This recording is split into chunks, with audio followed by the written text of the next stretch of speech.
Hey, c'est une bonne question.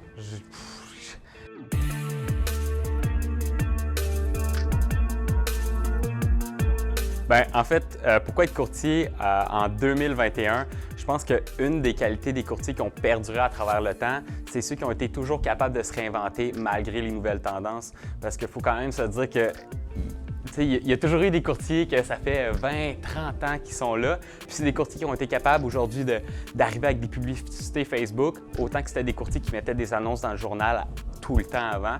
Fait que je pense que justement, c'est un beau défi de pouvoir rentrer dans un marché qui change tellement que non, je pense que c'est un beau défi personnel de pouvoir justement embarquer là, un peu dans cette vague-là sans savoir encore où est-ce que ça s'en va.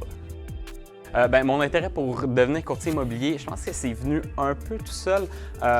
J'ai toujours eu, ça a toujours été un peu omniprésent. Autant dans ma famille, tout le monde touche de proche ou de loin, puis à l'immobilier. Puis également, quand j'étais jeune, j'avais déjà aussi un peu un œil pour ça.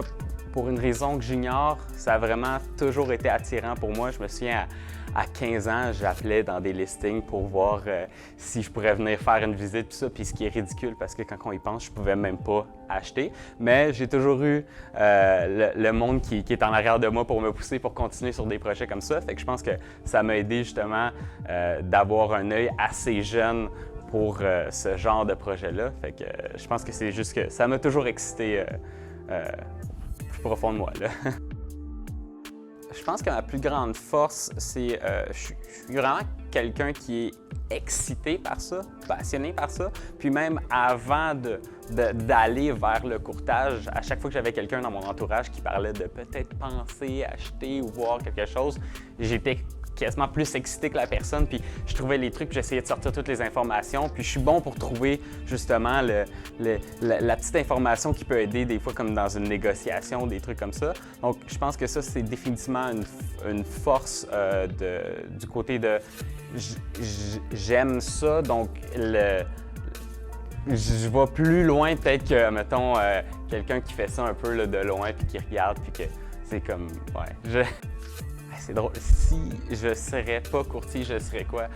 C'est une bonne question. Je ne sais pas si j'ai une bonne réponse. Sûrement globe-trotteur avec des cheveux longs puis à rencontrer du monde. Je pense que dans les voyages, justement, puis ce qui est quelque chose qui touche aussi beaucoup au courtage, qui est on rencontre beaucoup de personnes. Puis j'aime ça, justement, rencontrer des gens, parler avec de nouvelles personnes, puis découvrir un peu l'univers de chacun. Donc, un globe-trotteur, je pense que ça ne m'aurait pas dérangé.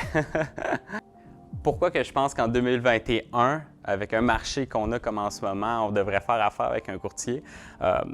C'est sûr que ça paraît facile d'un certain côté. Je pense que les vendeurs, les propriétés se vendent tout seuls, puis ça, mais je pense qu'il ne faut pas oublier que dans une transaction, il y a beaucoup d'exceptions. Puis je pense que faire affaire avec quelqu'un d'expérience qui, en plus, peut apporter une grande visibilité, là, la majorité des personnes regardent via Centris les propriétés, puis en même temps, la seconde qu'il y a comme un anicroche, si on veut, le courtier sait quoi faire. Puis je pense qu'avoir quelqu'un à portée de main, comme un courtier d'expérience, ça n'a pas de prix, surtout s'il peut en mettre plus dans nos poches, là.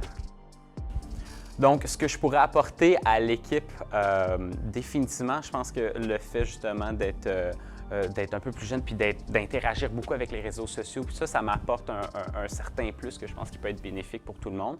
Puis ça me donne peut-être un œil un peu différent de comment utiliser puis comment apporter plus sur le contenu qu'on donne aux clients. Donc, je parle français, anglais, espagnol, puis je comprends le portugais. Je dirais mon père, c'est quelqu'un de super travaillant, super discipliné, puis c'est deux valeurs qui sont importantes pour moi. 5 minutes et demie de top chrono. J'ai une dizaine. Télékinésie. Oui, une chienne. Maggie. À temps partiel. Sécher de la vaisselle. Non, laver de la vaisselle. En fait, j'ai un père québécois puis une mère colombienne d'où vient mon accent puis mon nom de famille Gagnon, mais Non, mais mon accent québécois, là. OK, ouais. Non, non, mon accent québécois puis mon nom de famille Gagnon, mais que j'ai un teint bronzé. Super. Est-ce qu'il roule en ce moment? Oui. OK. Ah, celui-là, on va l'avoir naturel. Celle-là, par exemple, j'ai... OK, OK, c'est bon, je change de quoi, ouais.